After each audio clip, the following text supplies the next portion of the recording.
There's a document labeled Constitution for Nigeria. But when lawyers who are lawyers are gathered, that document does not pass the tests to be called Constitution, because Constitution is simply the union agreement. And Nigeria became one political union in 1960 at independence on account of some agreements that were reached between the constituent components to become one political union.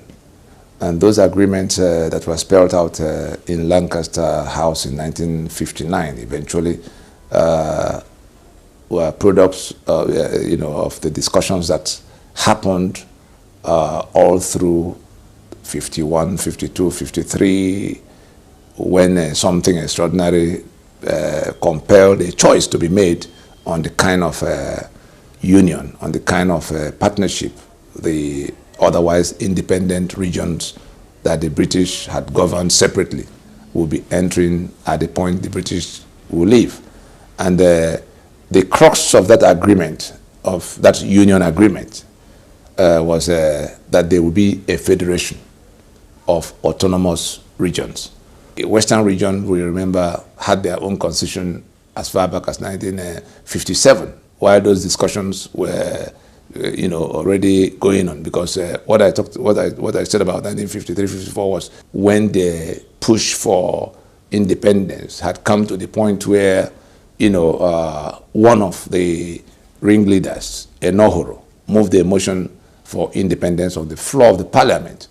The northern delegation of the time opposed that motion, saying that the northern region of the time wasn't ready to go to independence at that point. What was their reason? Ahmadu Bello spelled out their reason. He said that they would require a certain level of autonomy in terms of control of their assets and their governance structures as condition for going into any kind of union with these other regions. That's the western and eastern region of the time. Now, Ahmadu Bello, on behalf of that northern delegation, listed 8 demands that would define the level of autonomy they will have in order to become a part of the Federation of Nigeria. It took all the way from that 1953, because the meetings then began in 1954, for how that federation, that coming together on the basis of regional autonomy as defined by those 8 points. It was those 8 points that eventually, shaped the kind of the depth of the level of autonomy, what the regions will be able to do, and what they will allow the Union Office to do. They now finalized in 1959 at Lancaster House. That autonomy that we're talking about began with the regions having their own constitutions, like countries who have. Germany will have its own constitution before going to the meeting of European Union formation. So the Western region got their own constitution in place in there's internal self-governance. The British allowed them to now begin to manage their own affairs in 1957. Shortly after, the Eastern region completed its own process. They were granted internal self-governance.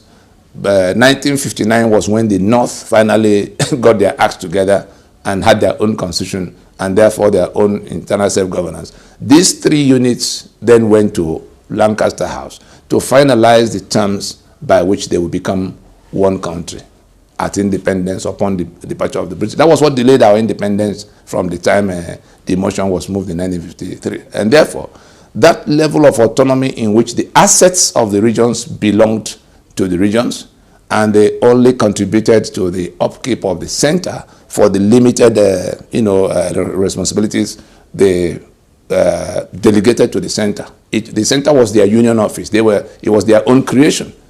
The constitutions of the regions came first. The one that became the federal constitution was a matter of the regions donating powers. It was the powers they decided to delegate to the center at Lancaster in 1959 that became the contents of the federal constitution. And the money by which the center will function was to be contributed to them. 15% of their income was what they dedicated to, so you got your money, your assets were yours. you worked it to how it can produce more resources for you to be able to attend to your healthcare and your education and your roads, infrastructure, electricity, everything.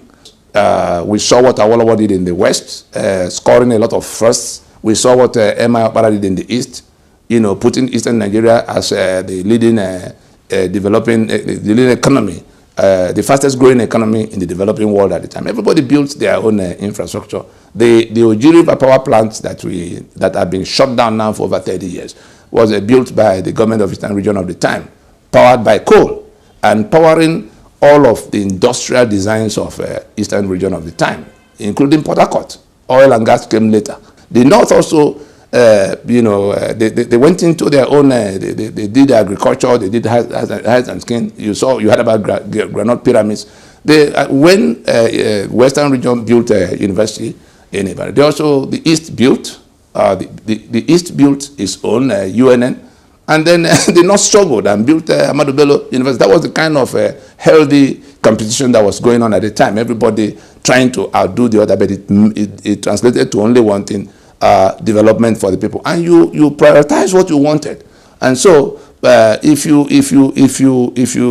prioritize wrongly, the outcome is here for everybody to see. And so, that was the kind of thing that got them, moving fast and well until the accident of 1966, when the coups, when the military struck, and then those constitutions were taken down, and that was the end of that federation they agreed upon. Every other thing had been in position since that time to date, and therefore we don't have, the union agreement is what is in distress, what has gone bad. If we don't fix it, I tell you, the union is at an end.